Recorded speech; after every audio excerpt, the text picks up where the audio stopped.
Buenas noches. De los feminicidios y la cultura que los produce. De eso y más hablamos hoy a las 8 en punto.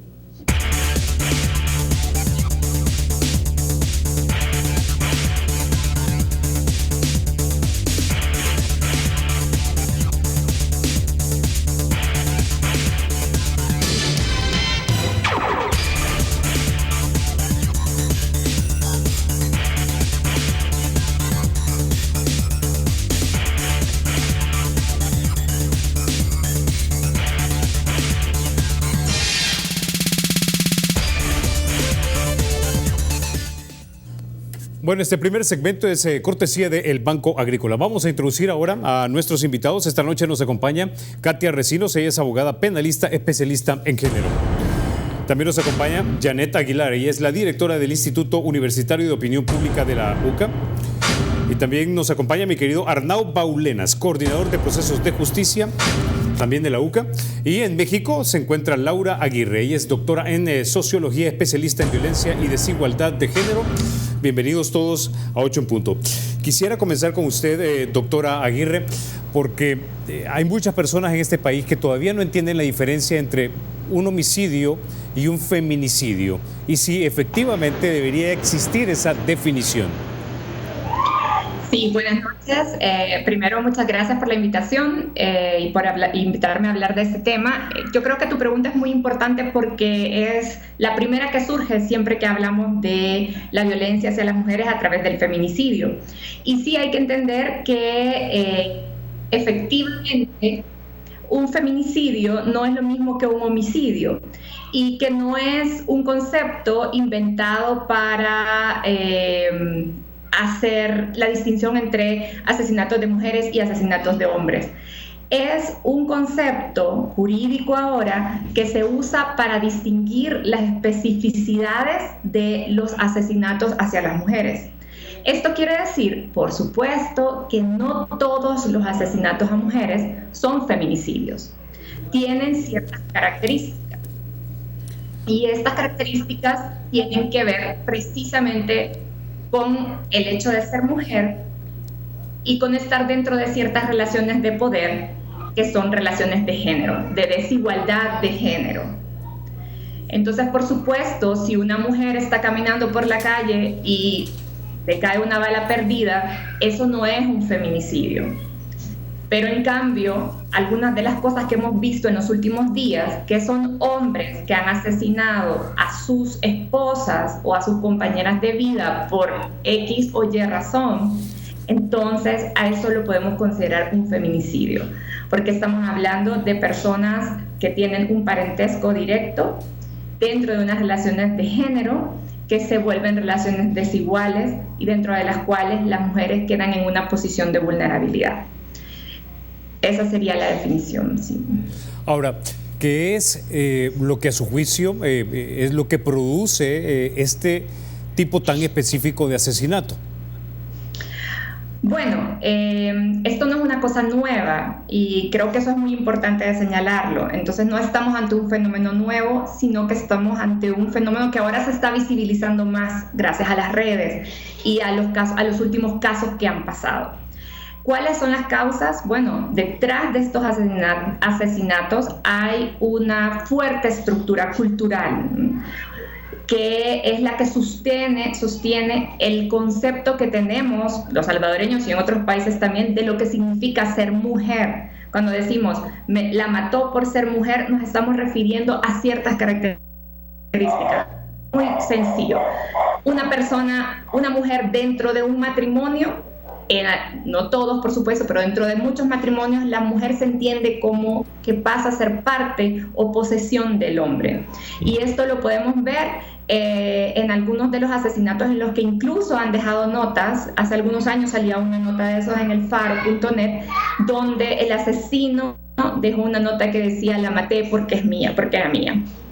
Este tipo de creencias, este tipo de estereotipos, de construcciones sociales sobre lo que las mujeres representamos en la sociedad es lo que está detrás de estos asesinatos y de la violencia de género en general, ¿no?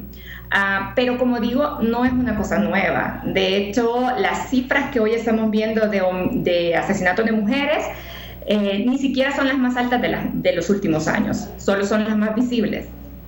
Ok, esto quiere decir entonces que este fenómeno de asesinar mujeres por el hecho de que yo la considero culturalmente mi propiedad es algo que se viene dando en este país quizás desde los inicios de la República, pero solamente hasta ahora de repente estamos cobrando conciencia de ello. Sí, por supuesto. Yo no tengo las cifras de hace muchos años, pero sí creo que es algo que siempre ha existido y que antes estaba invisibilizado bajo el sustantivo de homicidio, ¿no? Para visibilizar todas las muertes, ¿no?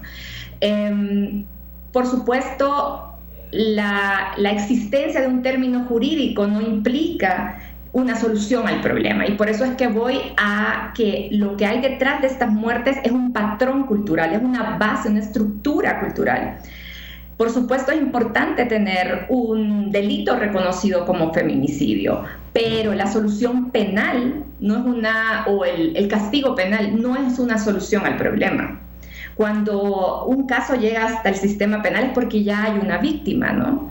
Y lo ideal sería que no hubieran víctimas por este punto. Entonces también creo que eso es importante de señalar, que la vía penal y que exista un delito reconocido como feminicidio es importante, pero no es la solución. Ok, bueno, con ese ya nos vamos a quedar y le agradecemos, doctora Aguirre, por haber estado aquí en 8 en Punto vía Skype directamente desde México. Muchas gracias a usted y buenas noches. Gracias, buenas noches. Bueno, continuamos entonces aquí contigo, Arnau, porque esta figura del feminicidio, recuérdanos cuándo fue que se creó en este país y cuánta gente de repente ha sido procesada ya. La figura nace en el marco de la Ley Especial Integral para una vida libre de violencia para las mujeres, ¿verdad? Efectivamente, cuando nosotros estamos hablando del delito de feminicidio, es un delito que, tal como lo ha mencionado la jurisprudencia, es un delito impropio, porque el sujeto activo, el victimario, solo puede ser el hombre, y responde a esta preocupación que hay en la sociedad, ¿verdad?, por la condición histórica, ¿verdad?, que ha sufrido la mujer, y por tanto el legislador toma la decisión de decir, miren, necesitamos esta ley porque hemos visto históricamente un poco lo que comentaba la doctora Aguirre, ¿verdad?, que hay un trato diferencial hacia la mujer que puede llegar a causar la muerte, ¿no? Y por tanto yo creo que es importante hacer énfasis en el elemento, es decir, sujeto activo, victimario, hombre; sujeto pasivo, víctima, mujer. Y lo que has establecido muy claramente es que el motivo del acto es un menosprecio, un odio por la condición de ser mujer, ¿verdad? Y luego la propia ley, en el artículo 45, establece qué se entenderá por estos supuestos, ¿no? E incluso luego hay un tipo agravado. Es decir, miren, tenemos el tipo base en el artículo 45, pero en el propio artículo 46 ya señala qué se entenderá por feminicidio agravado, que es, por ejemplo, el caso de la periodista, de Carla, ¿no?, que efectivamente se puede desprender indiciariamente, porque se está iniciando el proceso, ¿no?, que la muerte es por este odio, por menosprecio, una violencia que había o que podía existir dentro de la familia, pero además, como aparentemente se comete el delito en presencia de la figura de menor, ¿verdad?, de su hijo, en este caso se califica el feminicidio y pasa a feminicidio agravado. Ahora, Katia, yo tengo unos datos por acá que los sacamos de la Organización Salvadoreña de Mujeres de Hormuza. Esto nos dice que de 1999 al 2009 las muertes violentas de mujeres reportadas pasaron de 195 a 570. Yo sé que usted ha trabajado con organizaciones de feministas acá tratando los problemas de las mujeres. Esto, una vez más, ¿es porque se han visibilizado las cifras o porque en su experiencia nos hemos tornado más violentos en este país los hombres contra las mujeres?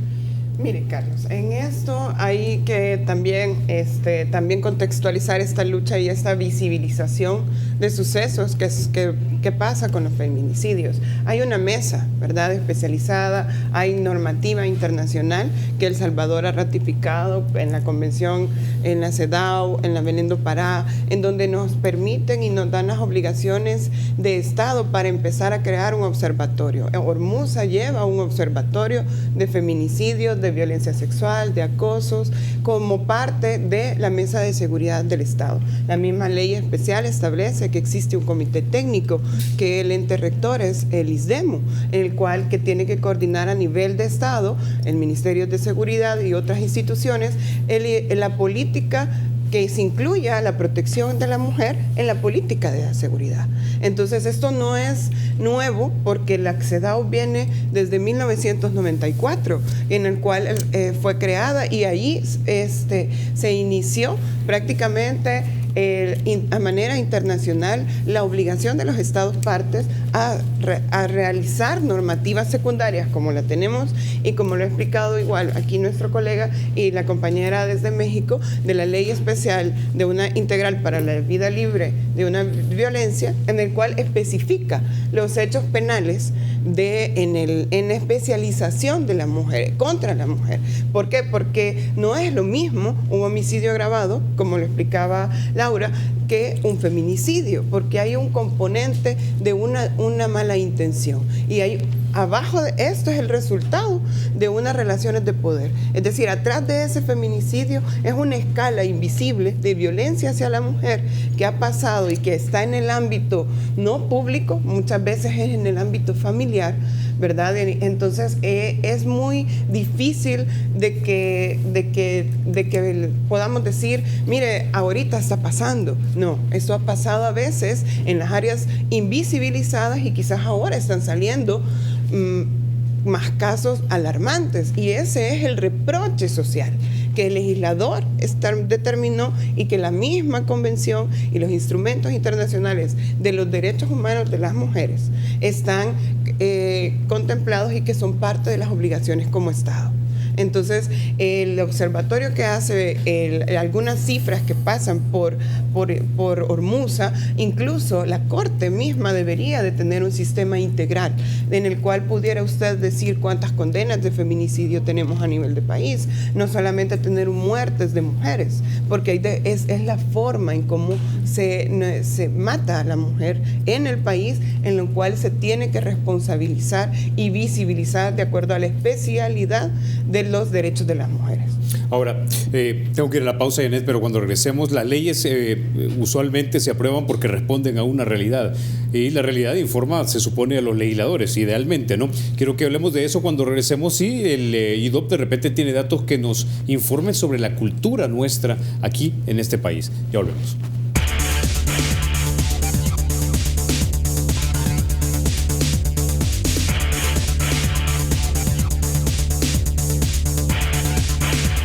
Bueno, el Banco Promérica cuenta con la garantía de rapidez en todas sus cajas, donde te atienden en 20 minutos o en menos. Bueno, Janet, antes de continuar contigo, quiero que pongamos en pantalla primero la tasa de homicidios por cada 100,000, pero de mujeres, entre 2003 y 2017, para que veamos cómo está esto.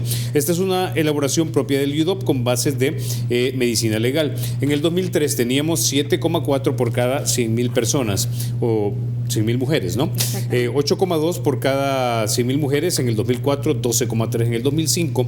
Tenemos un pico en el 2009 con 18,2, 2010 18,4, el 2011 19,1, vamos hasta 2017, bueno, 2015, 2016 también alto, 16,8, 15,2 y 2017 13,5. Vamos a ver ¿qué quiere decir esto en números? Este es el número de homicidios de mujeres entre 2003 y el 2017. Esto también es como fuente medicina legal. 232 en el 2003, 437 en el 2006, 630 en el 2011, 573 en el 2015, 469 en el 2017. ¿Qué nos puedes decir de estas cifras, Janet? Bueno, en primer lugar, que los registros oficiales, en este caso los registros administrativos, muestran que más bien este incremento que ahora ha generado alarma en los últimos días se inscribe más bien en una tendencia de un crecimiento sostenido, digamos exponencial, que se viene marcando a partir de 2009. Como podemos ver, en 2009 precisamente se registra, 2009 y 2011 se registran las tasas más altas de la historia reciente, al menos de lo que se tiene efectivamente registro. Estos son datos de muertes violentas de mujeres, porque obviamente a este punto todavía no existía el tipo penal de feminicidio, ¿no?, que se crea a partir de la aprobación de la ley en el 2014. ¿Qué significa esto? Que precisamente, digamos, esto se inscribe en el marco de una tendencia creciente que viene pues advirtiéndose ya en los últimos, digamos, 10 años y que debería de haber generado las alarmas, ¿no?, en virtud pues precisamente de que está convirtiéndose en una epidemia. Por ejemplo, 2009 fue de 18.2 muertes de mujeres por cada 100.000 mujeres, cuando la tasa, por ejemplo, para las Américas es de 3.7. Si tomamos los datos de 2017, que es una tasa de 13.5 muertes por cada 100.000 mujeres, básicamente estaríamos hablando de que El Salvador en el último año ha reportado 4 veces la tasa promedio de América Latina, ¿verdad? Esto, sin duda, es un tema que debería, como digo, de derivar en una alarma de país. En tanto, El Salvador en los últimos años se ha ubicado en el ranking de los países primero o segundo lugar con la tasa de muertes violentas de mujeres más altas del mundo, ¿verdad?, de acuerdo al Informe Global de Homicidios. En este contexto, quisiera también señalar que al hacer el análisis de el dato de muertes violentas de mujeres en relación a las tendencias de muertes violentas o muertes intencionales a nivel nacional, hay una relación, o tiende a haber una relación concomitante entre el aumento de homicidios violentos en el país a nivel nacional y las muertes de mujeres, es decir, en aquellos años en donde se reportó un incremento exponencial de muertes de mujeres, de muertes violentas en El Salvador a nivel nacional, como en el año 2009, 2011, pues también hubo a su vez un aumento de muertes violentas de mujeres. Creo que este elemento también nos lleva a señalar que de alguna manera no necesariamente esto significa que sea consustancial a un aumento de violencia homicida, sino en un contexto más generalizado de violencia, de una cultura de violencia extendida en El Salvador. Se aprovechan esas circunstancias precisamente para, digamos, generar mayor violencia hacia las mujeres. Vemos, por ejemplo, el caso de la periodista, cómo de alguna manera este tipo, que es aparentemente un ciudadano común y corriente, adopta esa modalidad típicamente, por ejemplo, de pandillas o de estructuras de exterminio, de asesinarla, luego abandonar el cuerpo en un lugar, ¿verdad?, con señales de tortura y demás. En ese sentido, digamos, sin duda, hay muchos hechos de estos que se ven ocultados, invisibilizados por la extendida violencia que enfrenta el país de forma epidémica desde hace más de una década. Y en este contexto también, de alguna manera, se suma la falta de inacción del Estado, que si bien es cierto, ha adoptado en 2014 una ley especial, ¿verdad?, que tipifica por primera vez este delito. En realidad no han habido acciones integradas de todo el Estado para enfrentar esta epidemia. Si lo situamos en términos también de los datos, por ejemplo, del límite que establece la Organización Mundial de la Salud, ¿no?, de 10 homicidios por cada 100.000 habitantes como una epidemia. Ya el tema de muertes violentas hacia las mujeres constituye una violencia endémica, epidémica en El Salvador. Ahora, Janet, ¿qué es lo que nos dicen los datos de las actitudes de repente de los salvadoreños? Porque lo que entendí es que básicamente crecen los números de feminicidios, también porque eso se ve arrastrado por la cultura de violencia general que nosotros tenemos en este país. ¿O es que nuestro país es particularmente más patriarcal o más macho que otros países? Yo creo que aquí confluyen una serie de factores, ¿no? De orden sociocultural, estructural, y sin duda en un contexto de una extendida violencia, de una extendida cultura de la violencia como la que ha prevalecido históricamente en El Salvador, nutrida por distintos factores, el tema de la violencia patriarcal o el tema de el patriarcado como un valor cultural aúna precisamente a estos niveles de violencia, en tanto establece una serie de normas, de valores, de percepciones en donde se ratifica que la mujer está en una condición, en este caso, de subordinación en relación al hombre.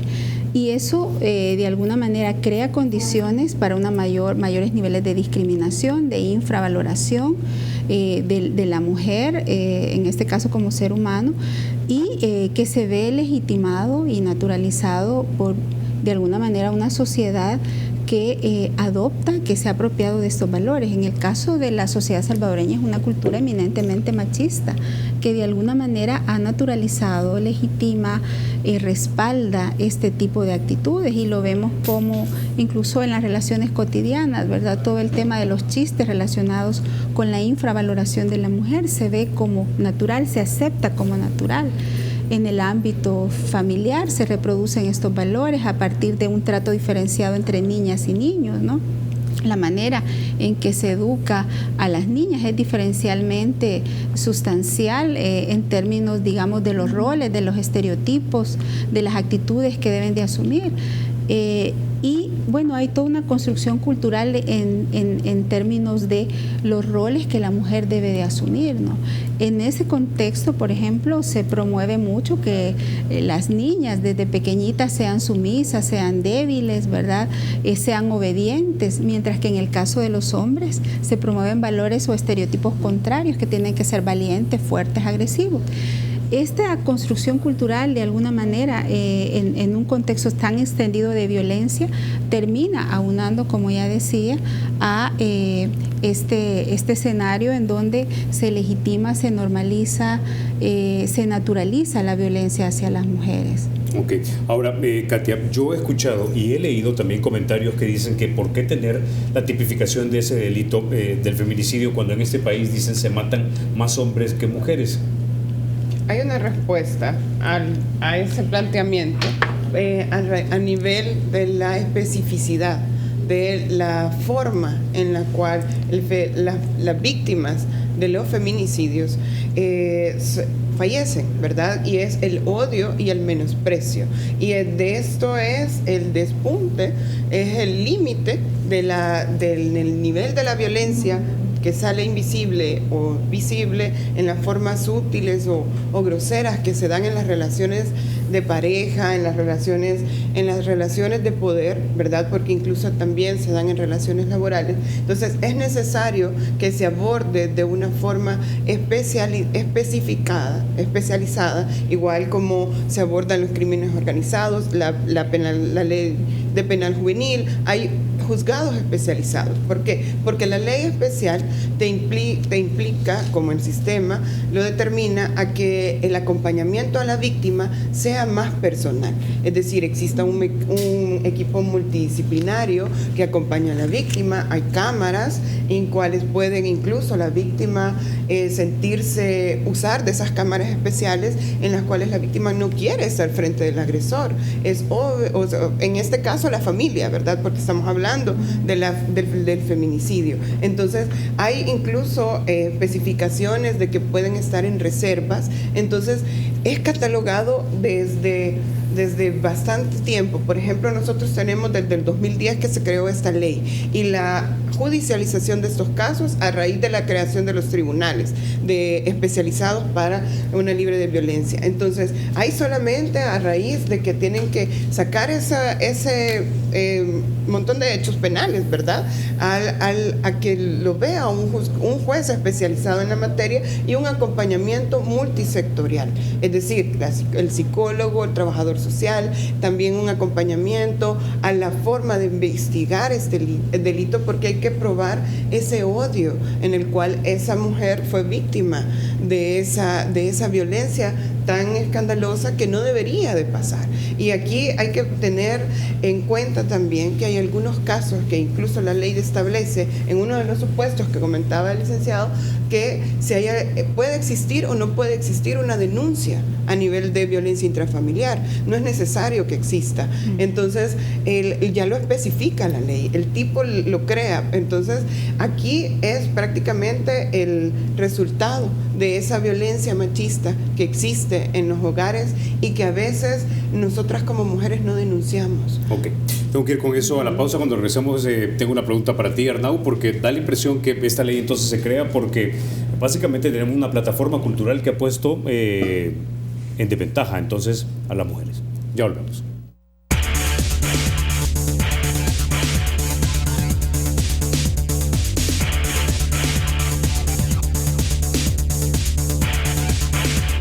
Gracias por continuar con 8 en punto. Bueno, Arnau, nos quedábamos en eso. Entonces, las sociedades idealmente tienen leyes que necesitan, es decir, que son adecuadas a la realidad. Y si nosotros tenemos ahora ya tipificado y aprobado en una ley el delito del feminicidio, es porque nuestra realidad nos está informando eso, idealmente, ¿no? Entonces, ¿qué queremos decir con esto? Que la plataforma cultural nuestra en El Salvador tiene de facto en desventaja a la mujer. Cuando nosotros estamos analizando el porqué de una ley, es muy importante remitirnos a los considerandos. Y si nos remitimos, por ejemplo, Carlos, al considerando 5 de la ley, dice que las desigualdades de poder entre hombres y mujeres perpetuadas a través de la violencia no le permiten a la mujer ejercer plenamente sus derechos en el campo social, político, económico, cultural. Lo que hace la ley en su considerando 5 es efectivamente poner de manifiesto esta desventaja, ¿verdad? Y creo que es muy importante, y antes también se hacía mención, del por qué tener este tipo especial. Y es muy simple la respuesta, y es porque la muerte no es por un hecho de violencia generalizada. La muerte, el motivo es por ser mujer. Claro. Y ahí está el elemento, ¿no? Y creo que en este punto también cabe hacer mención que el número de feminicidios, o que finalmente se prueben de feminicidios, es mucho más bajo de lo que es en la realidad. Y es mucho más bajo porque yo creo que cuando se están investigando los casos de feminicidio, se ponen de manifiesto las carencias en el marco de las investigaciones. A ver, explícate. Las primeras horas son fundamentales en la investigación de cualquier delito, pero más en el delito del feminicidio, donde se tienen que acreditar unas circunstancias especiales, una violencia previa, por ejemplo, violencia sexual, un abuso de superioridad en las relaciones. Y esto es difícil por dos aspectos, porque muchas veces los fiscales que están investigando esto forman parte de esta cultura machista que tenemos, de esta cultura patriarcal, y por tanto pueden ver normales acciones, comportamientos del victimario que no deben ser tolerables. Eso en primer lugar. Y en segundo lugar, y esto creo que lo habíamos comentado también en otros espacios, tenemos un problema importante en las investigaciones. Hay mucho testimonio y poca investigación científica. Y en el caso del feminicidio, donde muchas veces se responde, ¿verdad?, a una esfera muy íntima de una relación entre pareja, es muy complicado poder acreditar estos elementos cualificados que convierten en feminicidio en lugar de homicidio.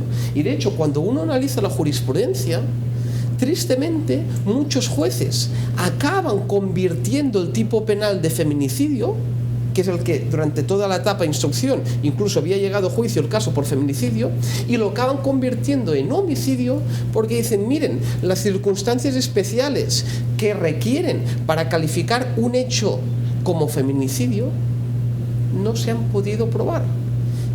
En algunos casos responde esto a que algunos jueces pueden tener todavía conceptos un poco machistas en la aplicación de justicia, pero en otros casos el problema es desde el inicio, no del final. La culpa no es del juez que dice, mire, no, la culpa puede nacer de una mala investigación, de una investigación viciada por parte de la Fiscalía, apoyándose siempre en policías, ¿verdad?, en la Policía Nacional Civil. Y esto yo creo que es muy importante tenerlo presente, ¿no?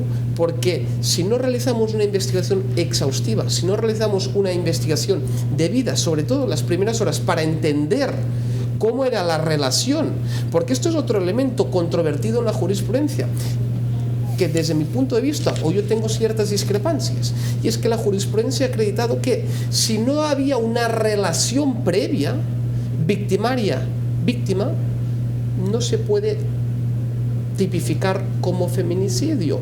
Poca jurisprudencia ha reconocido que la relación ocasional no permite agravar a feminicidio, sino solamente homicidio, ¿no? Y estos elementos son de suma importancia en el marco de la investigación. Pero ¿no te parece eso demasiado miope? Es decir, si estamos hablando aquí de que en parte en los considerandos de esta ley se establece que es porque culturalmente se encuentra la mujer en una posición de desventaja, no necesariamente un hombre puede o debe estar en una relación con una mujer para considerarla en desventaja y, por ponerlo en términos más sencillos, una cosa de la cual él puede apropiarse o dominar. Y si no deja dominar o apropiarse, entonces le mato o le daño. Podemos estar de acuerdo, Carlos. Lo que yo estoy comentando es la evidencia que tenemos en la jurisprudencia. Efectivamente, si en el marco, y ahora lo comentamos, ¿no?, cuando no estamos en el aire, si en el marco de la cotidianidad, ¿verdad?, hay un momento de una tensión entre hombre y mujer, y el hombre dice, ¿cómo puede ser que esta persona, verdad, no esté aceptando lo que yo le digo y por tanto le causo la muerte? Para mí es elemento suficiente que acredita esta superioridad, verdad, que acredita, y por tanto debería ser procesado y condenado, si existen las pruebas, por feminicidio. Pero se han revertido muchas condenas de feminicidio por decir, no, miren, es que como no existía este elemento de una relación propiamente, no lo podemos calificar, ¿no? Y por tanto esta es la interpretación que cuanto menos tenemos hasta el momento en nuestros tribunales. Ahora, Katia, en el ejemplo que acabo de ponerle a Arnau, digamos que es básicamente una violencia que se ejercería producto de la gran cultura de violencia que tenemos y se manifiesta en un feminicidio. Pero básicamente, si lo que hay es una relación de pareja o de amigos, digamos, es muy difícil que el Estado pueda controlar entonces, o incluso tal vez prevenir, porque son crímenes que se dan en la intimidad de una relación, ya sea de amistad o de cariño o de pareja. Yo creo que sí, no es tan difícil, Carlos. Si usted lo analiza minuciosamente, en que el Estado pueda intervenir a investigar qué es lo que pasó en culminar estas muertes por feminicidios. ¿Por qué? Porque vamos a hablar del ejercicio de dominio, ¿verdad?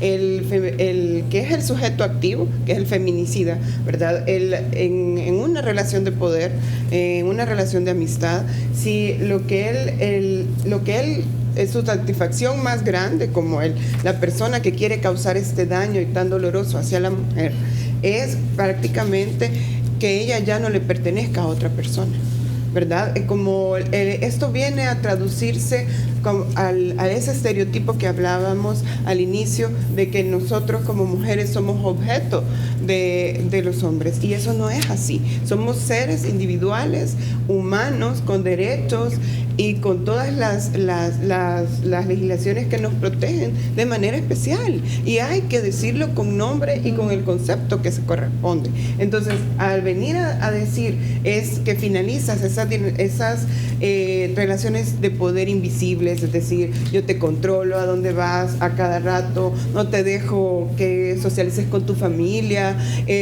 solamente nos vemos nosotros a cierta hora, te voy a llevar o sea, son cosas que se dan en la cotidianidad, en círculos de relaciones de amistad, de relaciones de pareja, en los cuales, es cierto, siempre han estado en la esfera privada, han estado siempre en la violencia intrafamiliar, pero la misma ley le dice, no necesita de una denuncia previa. Es decir, ¿por qué? Porque el resultado ha sido, o sea, la violencia salió ya a la luz con el asesinato a la mujer, entonces esa relación de ese dominio se rompe. Entonces, ¿por qué? Porque el agresor quiere que la mujer ya no se desarrolle. Entonces, el autoestima y la autodeterminación de la mujer el verse en esta cultura de que el hombre es el que aporta nada más a la casa, con roles ya estereotipados y también institucionalizados en todas las relaciones de las instituciones del sistema de justicia, en la fiscalía, en la policía. O sea, todos estos roles son micro roles de machismos reproducidos, y a la hora de judicializar estos casos, las condenas quedan, y sucede lo que explicaba Hernán, que se transforman y se tipifican en un homicidio simple, homicidio agravado. ¿Por qué? Porque la especialidad para encontrar la prueba de esa relación de sumisión en la cual la mujer ha sido víctima y que había estado invisible, y que quizás algunos amigos le dijo o lo comentó con su mejor amiga, o a veces se tragan las cosas, o a veces ella misma hace conciencia. O sea, el hecho de la no denuncia no significa que no esté pasando. Ok. Tengo que ir a la pausa. Cuando regresemos vamos a hablar de las instituciones que pueden ayudar a prevenir de repente esto. Janet, ya volvemos.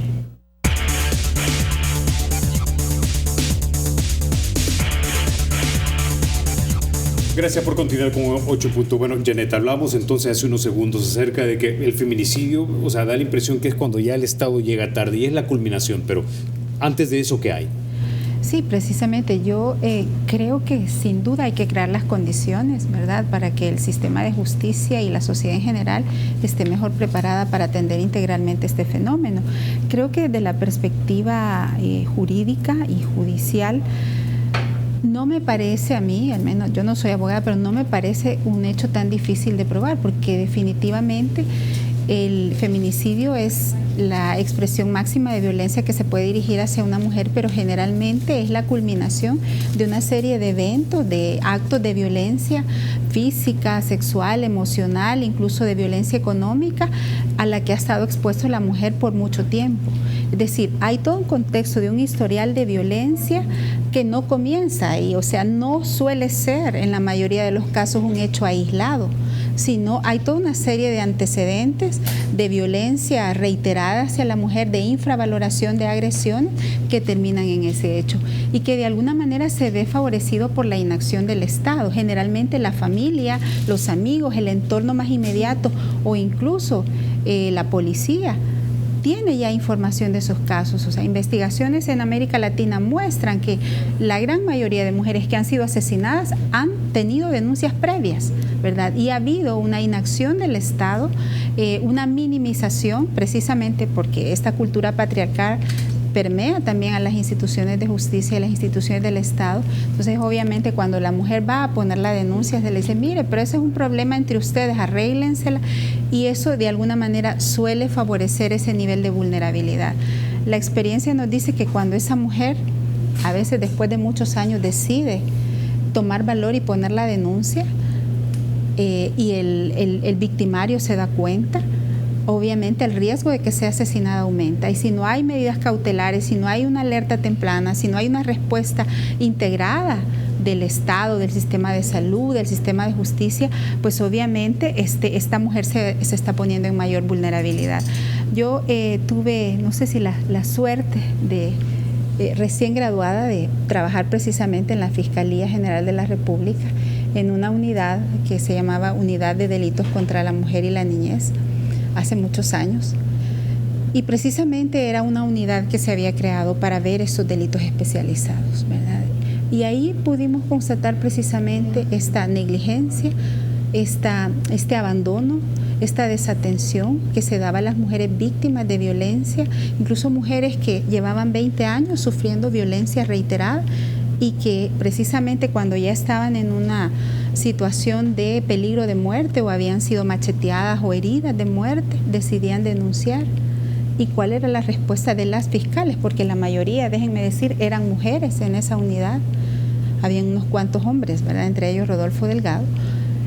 Pero era de, generalmente, pero dígame, probablemente usted le hizo algo que provocó, ¿verdad?, esa reacción violenta, o arréglense ustedes esos problemas. Y en muchos de los casos, bueno, a mí me indignaba mucho que eran remitidas a la Procuraduría General para conciliación, ¿verdad? Se utilizaba esa figura de conciliar, ¿no? ¿Y por qué se va a divorciar si ustedes están casados?